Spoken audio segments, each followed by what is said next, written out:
Not all jokes are on purpose. Sometimes it only takes one missed letter, a bad layout, a line break that changes everything. There's no spell check for eternity. No delete key. Tonight, the graveyard becomes a typo hall of fame, a quiet comedy club where punchlines are carved in granite.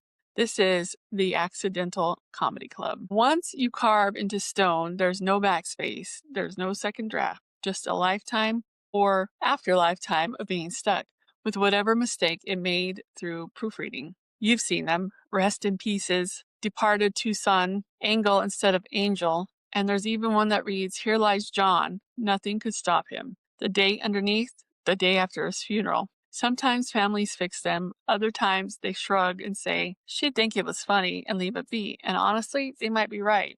I know with me, leave it alone. I think it's funny. Because if you can't laugh at your own typo beyond the grave, what's the point of eternity? There's one stone in a small town cemetery that accidentally emerged two inscriptions. It was meant to say, forever in our hearts, and we miss you every day. Instead, it reads, Forever, we miss you in our hearts every day. Carving awkwardly around the carved dove, like even the bird is embarrassed.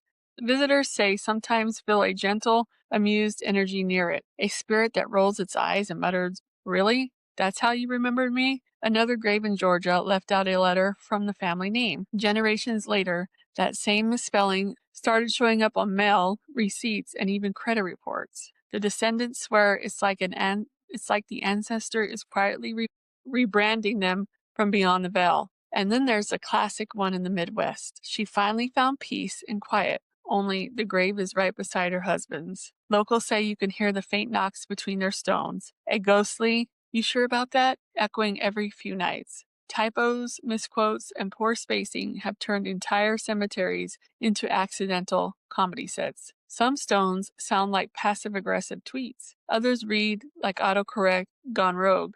And together, they make up the strangest open mic night in history. This is my favorite kind of haunting. Gentle, human, and deeply relatable. Just human error frozen forever.